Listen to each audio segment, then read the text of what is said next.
The lights in Observation Deck 7 cast a sterile glow over the polished steel walls. Dozens of alien officials, engineers, and military minds leaned forward in anticipation. The glass partition overlooked a simulated war arena, perfectly reconstructed to resemble an urban Earth ruin, crumbling buildings, tight alleys, flickering lampposts. Commander Vrax, tall and reptilian, folded his arms behind his back. His scales shimmered under the soft blue light, his slitted eyes fixed on the simulation bay. "Activate Project Aftershock," he said. "Let's see what Earth's apex weapon can do." Technicians nodded. Monitors pulsed to life. A red digital readout blinked. Subject online. In a sealed prep room below, Lieutenant Rhea Calder stood alone. No weapons. No briefing. No fanfare. She wore a matte black, skin-tight combat suit riddled with muscle-linked neural threads. A pulse flickered along her spine, synaptic sync at 97%. Her heartbeat slowed. 1 breath. 2. Then stillness. Rhea's eyes closed. She didn't need to see the simulation to feel it. "Deploy hostiles," Vrax commanded. For alien combatants, each from species with centuries of battlefield evolution, materialized inside the arena. Tall, armored, enhanced. Their job wasn't just to kill. It was to record. Reaction times, adaptive strategy, pain response. They had orders: push the subject to her limits. One of them chuckled over comms. "She's human, right? Might as well be training on a scarecrow." Below, the arena remained silent. No movement. No heat signatures on the infrared. "Where is she?" another asked. The lead scout tapped his visor. "Thermal shows nothing. Visual clear. Target hasn't entered." But above, the monitors flickered, briefly. A shadow blinked across the screen and vanished. Rhea was already inside. Crouched on a high ledge, she watched her prey.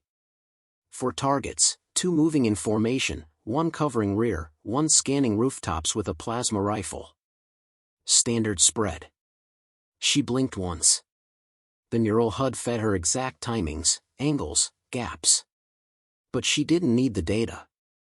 Instinct told her more. 3 seconds.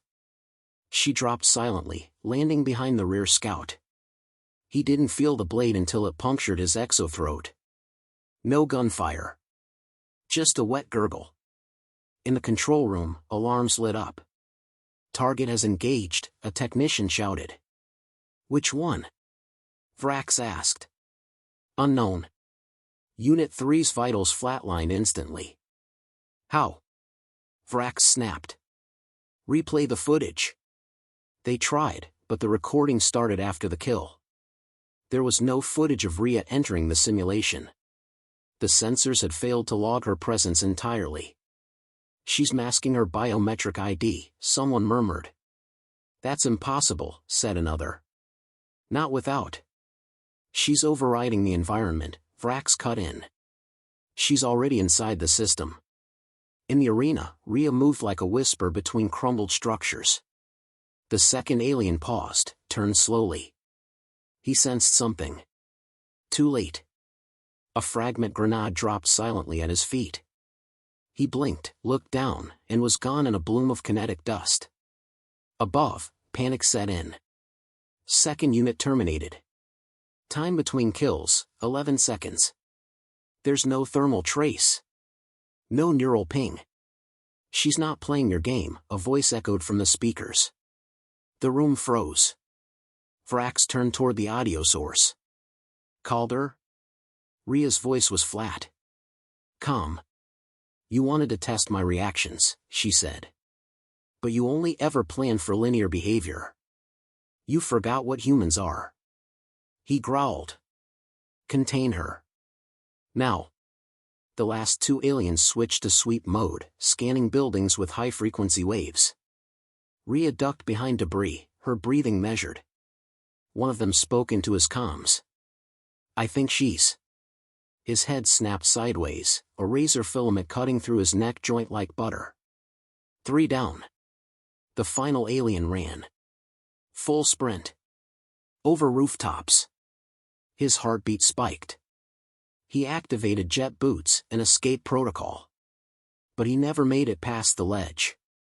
Rhea was already there, 1 foot planted on the edge. She didn't leap. She fell. Straight into him, knees cracking his armor. Her elbow smashed down, dislocating his spine. The simulation ended in less than 60 seconds. In the observation room, silence. Technicians stared at their screens in disbelief. No one spoke. Vrax's eyes didn't blink. She was faster than our sensors, one finally muttered. She was already inside before we began, another added. What is she? The lights flickered. Every screen turned black. Then one screen lit up. Rhea's face. Calm. Unflinching. A crimson smear across her cheek. You wanted data, she said. Download this. The footage that followed wasn't from their sensors. It was from hers. Every step. Every kill. Every second of silent dominance. The video ended with her looking into the camera, eyes sharp. Then the screen cut. Rhea stood now inside the debriefing chamber, flanked by 4 lockdown guards. She wasn't restrained. She didn't need to be. Vrax entered slowly. You broke protocol, he said. She tilted her head. You never asked if I'd follow it. Vrax stepped forward.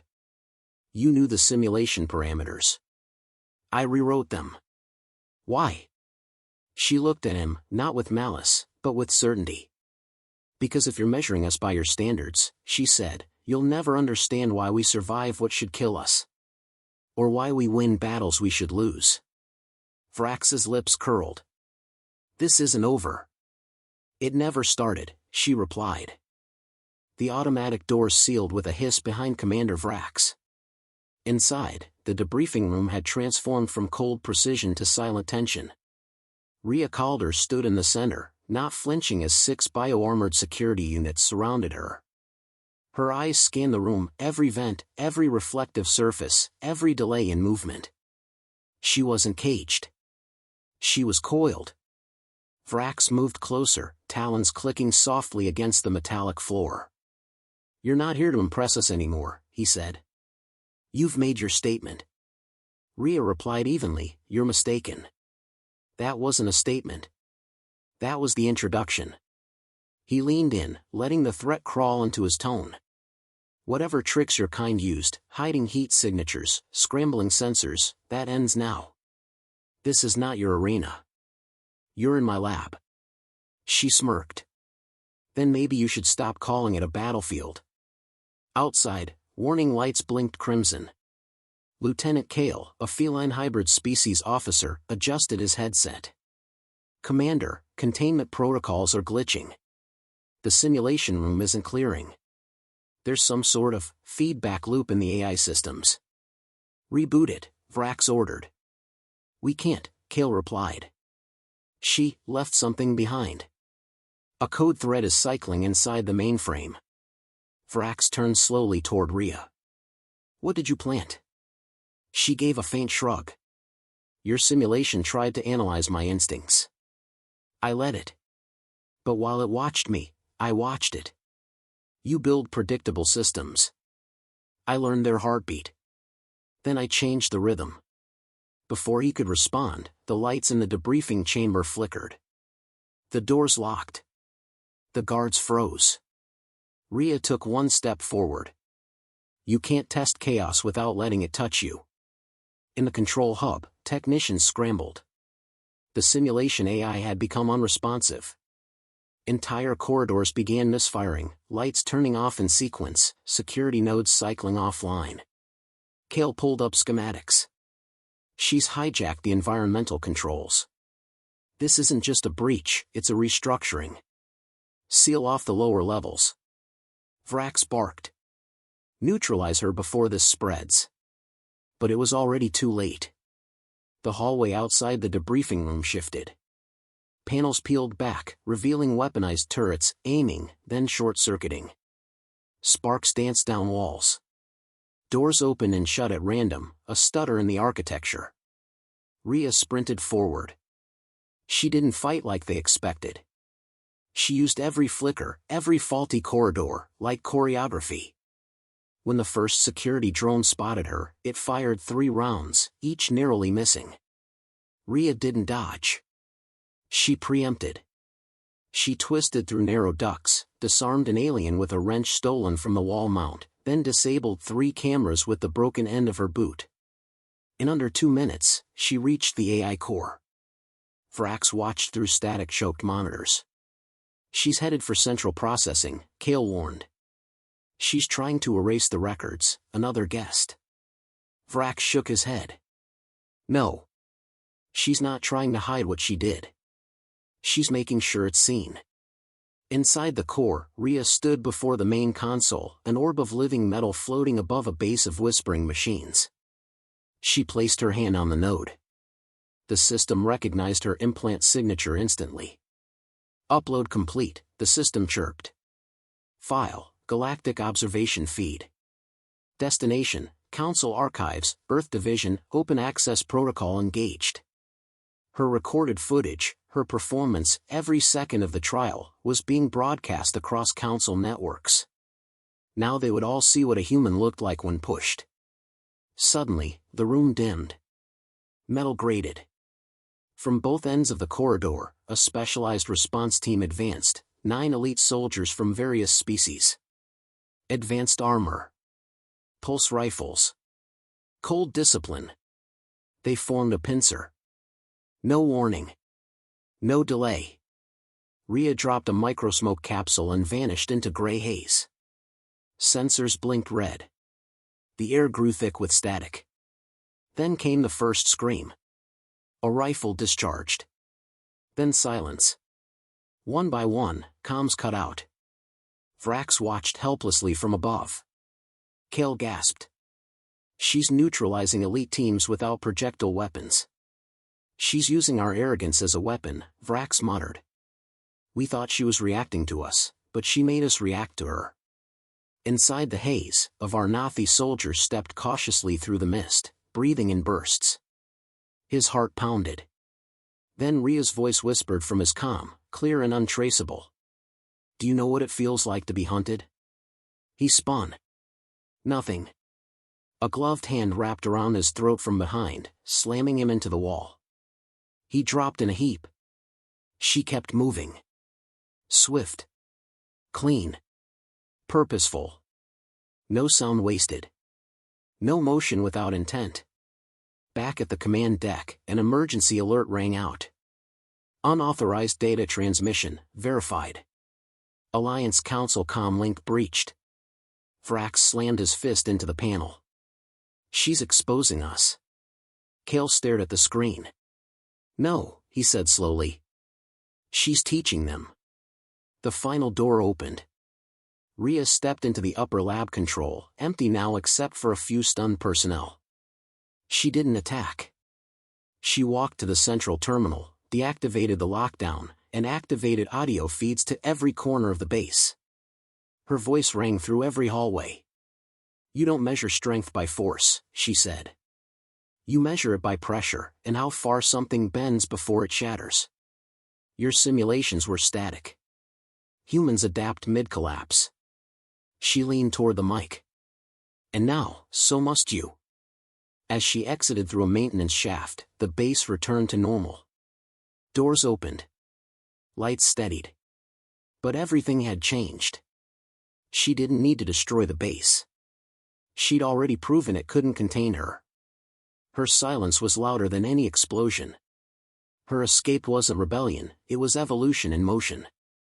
And the galaxy was watching. The upper levels of Axiom Verge were dead silent. Security teams had stopped moving. Every soldier with a pulse, every officer behind a screen, every AI-powered drone, paused. Not by force. By fear. Because Rhea Calder was gone, but not forgotten. Commander Vrax stood alone in the central command bay, shoulders rigid, claws flexing over the railing as he stared down into the core chamber. Sparks still fizzed from where his elite response team had failed. Their armor lay crumpled, their weapons untouched, their pride shattered. He tapped the console. "Kale," he snapped. "Bring up surveillance from the forward duct systems." "Already reviewed," Kale replied through the comms. "There's nothing. No heat, no movement." "She's..." "Don't say it," Vrax growled. Kale hesitated, then finished anyway. "She's not on the base anymore, Commander." Except she was. Rhea stood in the quiet of the auxiliary hangar, masked by the ship's own blind spot. She didn't need firepower now. She'd already uploaded the footage. Already shown the Council what she could do. But there was still one last move left. The test wasn't over until Vrax knew what it felt like to be measured. The corridor leading to the Council transmission chamber dimmed. Emergency power rerouted. Auto systems rebooted. Vrax turned sharply. From the shadows emerged a silhouette, slow, deliberate steps echoing in perfect rhythm. He raised his weapon. "You came back?" Rhea didn't answer. Vrax aimed directly at her chest. "You think you've won something? A stun in front of the Council? You showed them chaos. That doesn't win wars. That starts them." She stopped 10 feet from him. Her voice was calm, almost soft. "No. What I showed them is how you fall apart the moment you meet something you can't predict." "You think you're exceptional," he spat. "No," she said. "I think we all are." Vrax fired. The pulse struck. Right through her center. She didn't fall. A shimmer. A flicker. Then nothing. The figure dissolved, just another projection. From behind him, real footsteps sounded. "You aim at what you expect," she whispered. Vrax spun, swung his claws, only to meet a knee to the ribs. The wind left him. He crumpled to one knee, gasping. She knelt beside him, voice measured. "I studied your files. You once led a purge against human pirates. You believed wiping them from that asteroid was righteous." "They were animals," he choked. "No," she said. "They were desperate. Just like I was." Her eyes locked on his. "You created this moment the day you treated survival like a glitch." She left him there, broken but breathing. 10 minutes later, the broadcast resumed. The Galactic Council, in session on the capital Moontravenis, watched the footage unfiltered, Rhea dismantling elite forces, escaping every trap, delivering her final words to the observation deck. Then the screen went black. After a pause, a single file autoplayed. Vrax, sitting collapsed, with Rhea's voice layered over the scene. "Your simulations failed because you never understood your variable. Humans don't act to win. We act to endure. That's the difference. That's why you'll always be chasing our shadow." Across the galaxy, reactions rippled. On the Workin homeworld, news feeds erupted with praise and alarm. On Gralix Prime, war strategists deleted their predictive human threat models. On Earth, the Aftershock program received full clearance.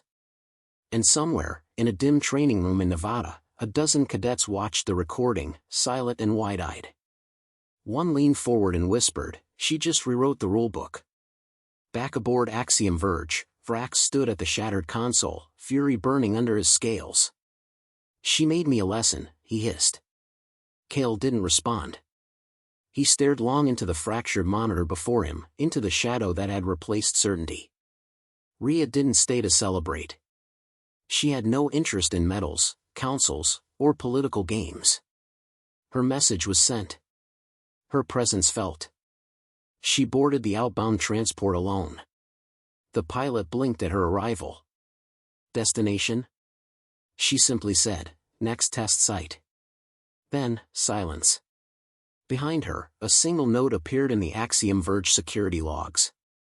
"Test complete. Subject, uncontainable."